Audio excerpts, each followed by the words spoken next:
Okay, so I think let me say that from the president's point, there is a government committee chaired by the chief of staff that works on the issues of energy security, because it's of prime importance in terms of priority to government. That one, we have the needed stock of petroleum products. Two, the needed stock of what you say, electricity in the country. So there's a whole committee that the president has put in place.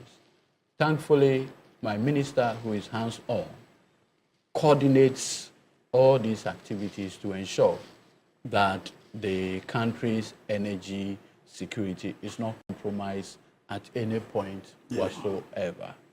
Now, what we have done, obviously, at our end, is that thankfully, we have enough stock currently in the country. It's not like on the sea or something. Currently, we have enough that, quote unquote, if we don't get any coming in, at least for 2 months, we can have the needed, what shall I say, fuel products to keep this country going. But it's also important to make the point that the bulk of our petroleum products is imported, the bulk. In Ghana today, we have thermal oil refinery that is supposed to do 45,000 barrels of crude daily. We also have Central refinery that is supposed to do additional 40 to 45,000 barrels of crude daily. We also have some smaller refineries that will do 4,500 barrels. These are quite small, you know. And however, these refineries are not, quote unquote, producing as expected. So there's a heavy reliance on products from abroad. Thankfully, our neighbor, Nigeria, through Dangote and others, also have products. And immediately, you cannot say that they are directly impacted, save the cost of what you call crude oil. You'll notice that crude oil prices today have moved from $60 to almost $74, $78. Now, the reason is really not because crude oil production had fallen. No. Almost all the major production ends are producing. So Saudi Arabia is still producing. The problem has come about largely because of what you call vessel availability. Now, you'd also notice that one of the major transport ends or hub when it comes to tanker movement and others, particularly from the Arabian Sea into the open sea, had to do with the Strait of Hormuz, which borders Oman, Iran, and some other countries, Kuwait and the rest. And you know, those are where they produce more of the natural gas, more of black gold, among other things. And so once you have that place almost becoming a theater of military prowess, who is mighty and who is not, it will impact on who and what vessels are willing to move products on that corridor. And so now the bigger problem is the issue of vessel availability and also the insurance that you need to pay, because once there are potential for anything military-wise, persons who transport these products are much concerned. And so you are likely to pay higher insurance premium even to get your product moved within because of the risk associated.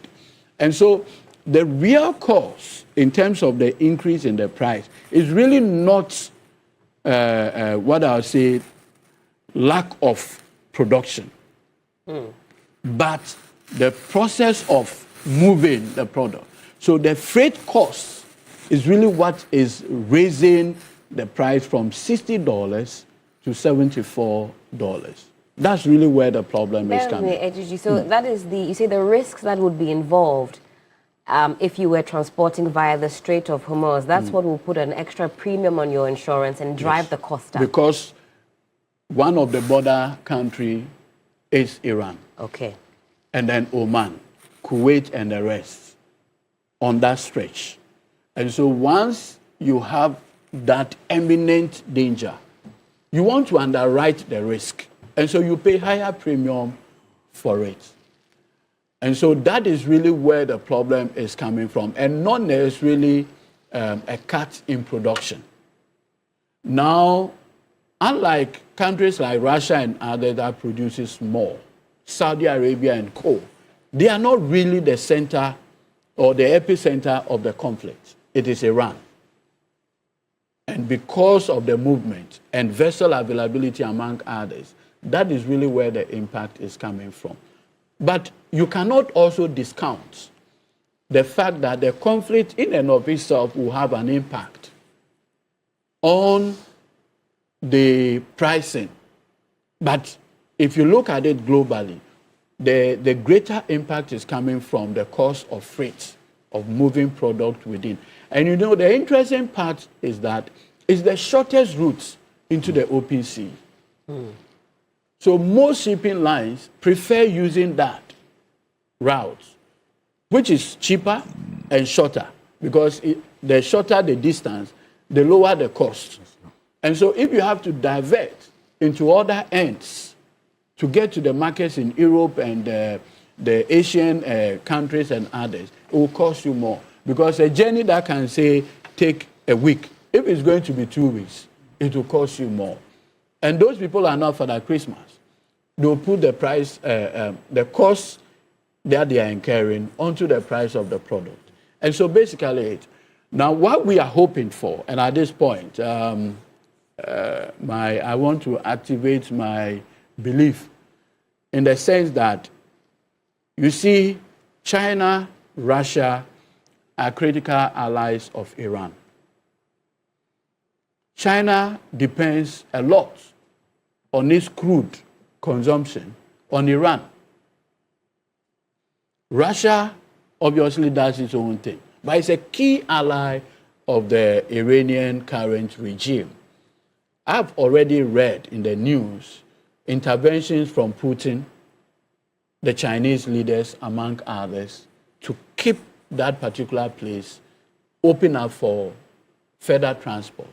My hope is that at least in the next 2 weeks, we'll have a better and deeper appreciation of the actual impact of what the issues are.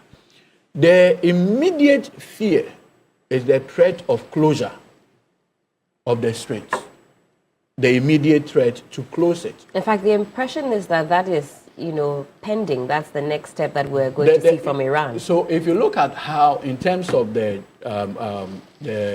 what we call the geology of the place, more or less, it's Iran and Oman.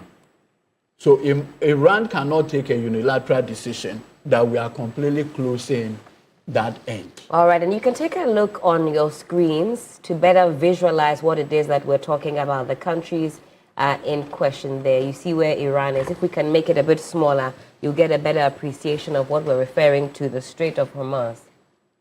Okay, but do carry on. So thanks for the picture.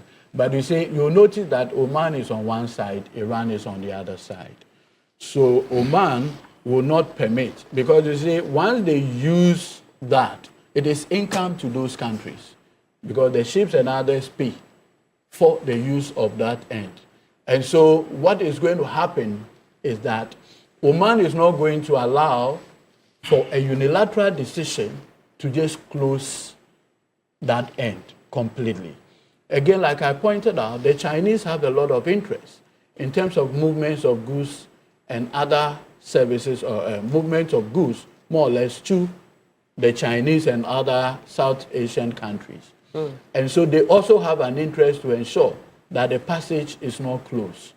And so there are a lot of interests involved, and more importantly, the Europeans as well, because then, beyond crude, it's easier for you to move liquefied natural gas and others into Europe to power households and others around that corridor.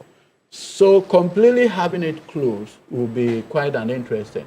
On Saturday evening, there was an emergency UN Security Council meeting. That's right. I observed it because, I've become my mind is on these matters in recent times just to ensure that I have a further. And from the UN Security Council meeting, it does appear that there's a greater call for diplomatic intervention than a full-blown, full-scale war within the region.